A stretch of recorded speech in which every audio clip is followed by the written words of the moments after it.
안녕하세요. 조감독관입니다.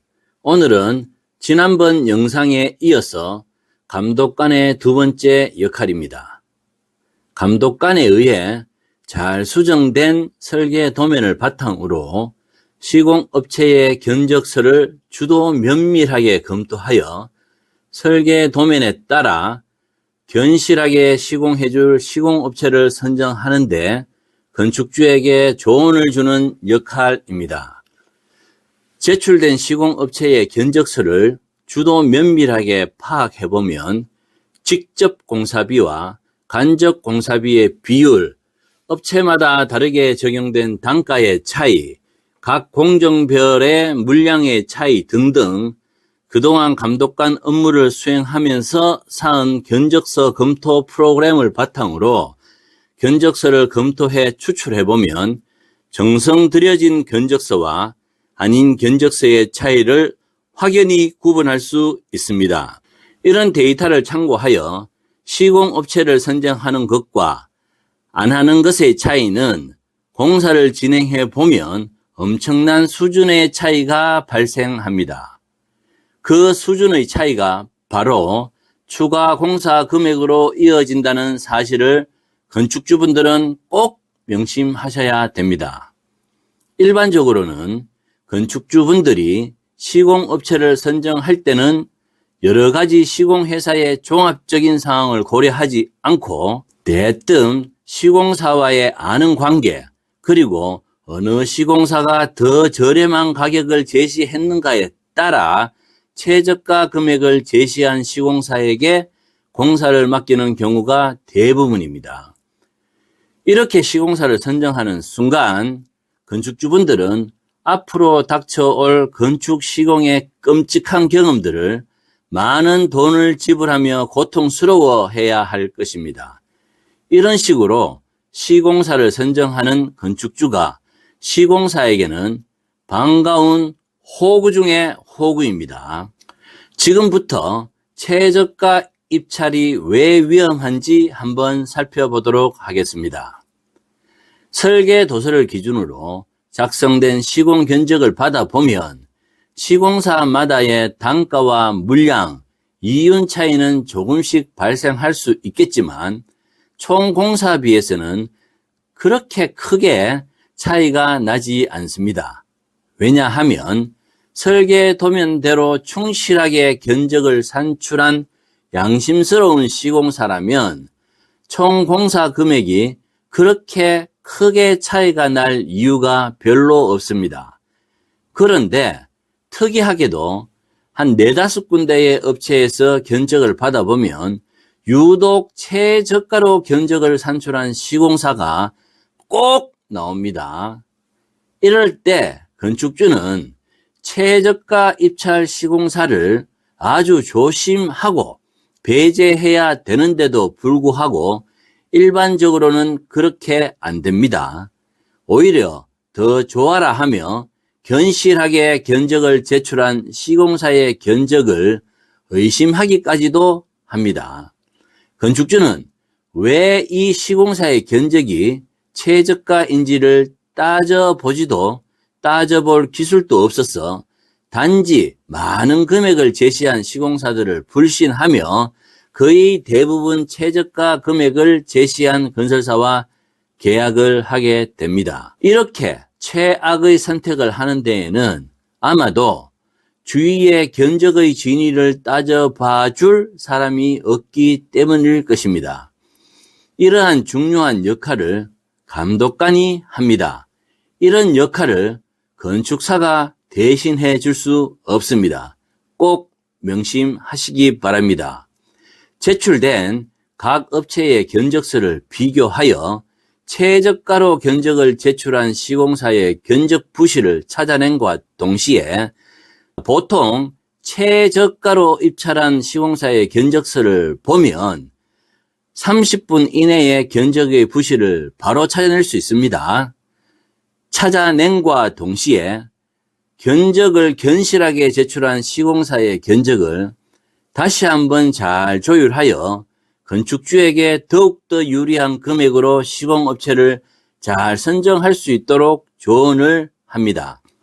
시공사를 선정하는 기준에는 입찰 가격도 중요하지만 그 외에도 시공회사의 재무제표, 비슷한 용도와 규모에 대한 시공 이력, 낙찰이 되면 파견될 현장 소장의 기술력과 경험 이력 등등의 공사 진행에 필수적인 사항들을 구체적인 자료를 견적서와 함께 제출받아 그것을 바탕으로 시공사를 선정하는데 건축주에게 도움을 드립니다.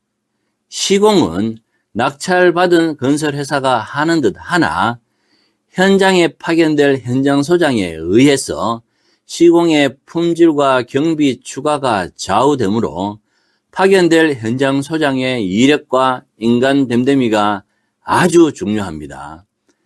앞으로 견실한 시공회사와 최저가로만 낙찰받을 수밖에 없는 저질 시공회사의 차이점에 대해서도 한번 적나라하게 영상을 만들어 보도록 하겠습니다. 다시 한번 최저가 입찰의 위험을 고지하는 바입니다.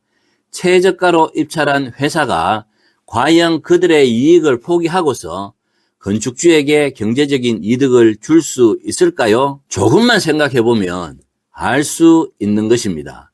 건축주분들도 각자가 사업을 할 때 이윤을 포기하고 사업을 하지 않는 것과 똑같은 원리입니다.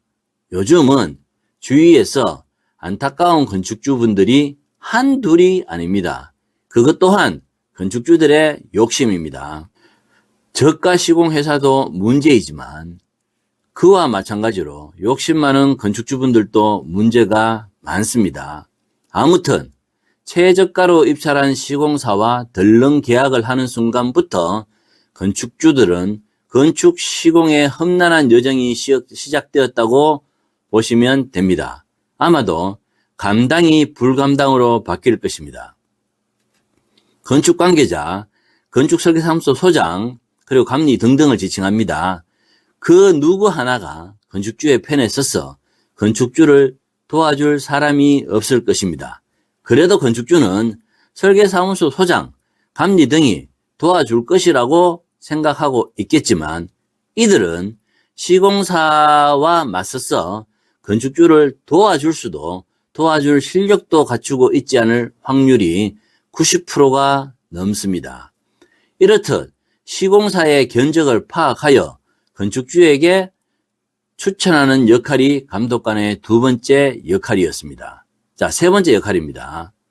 선정된 시공업체와 도급계약서를 작성할 때 보통의 경우에는 시공사가 제출한 도급계약서에 계약을 하게 됩니다.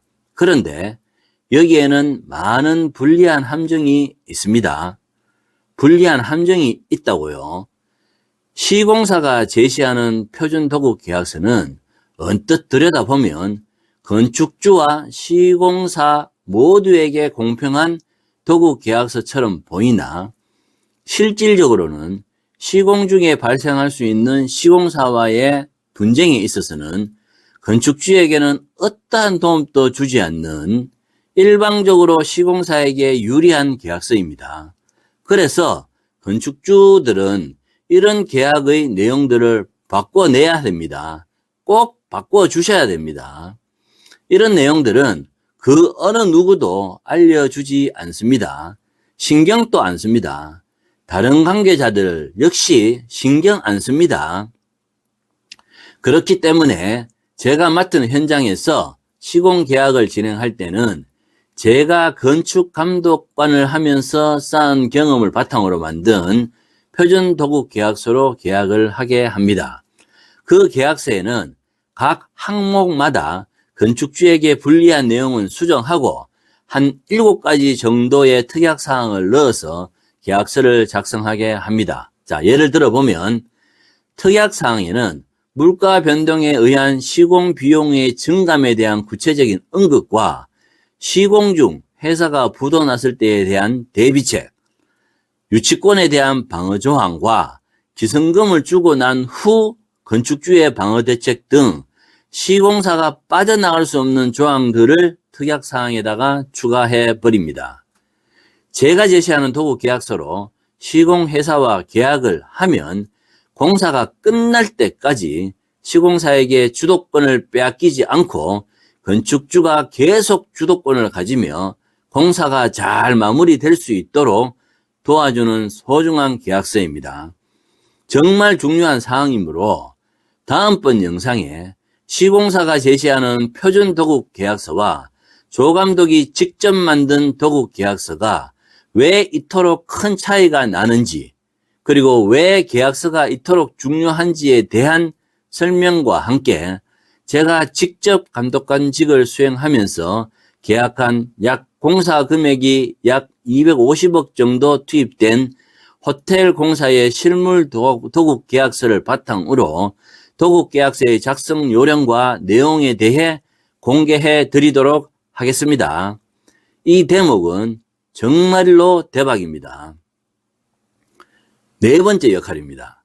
선정된 시공업체가 설계 도서에 따라 견실하게 시공하고 있는지를 관리 감독하는 역할입니다.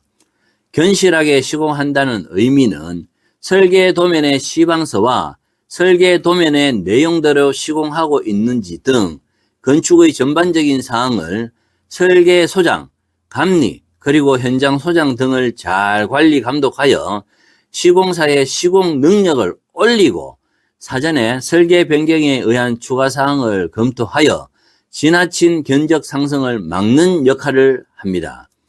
제가 감독한 대부분의 시공 현장은 시공 비용이 총 공사비의 5에서 10% 정도 경비가 절대적으로 경감이 되어 건축주분들이 대만족을 하신 경우가 정말 많습니다. 아무나 할 수 없는 일입니다. 건축사도, 감리도, 누구 하나 흉내도 낼 수 없는 독보적인 가치입니다.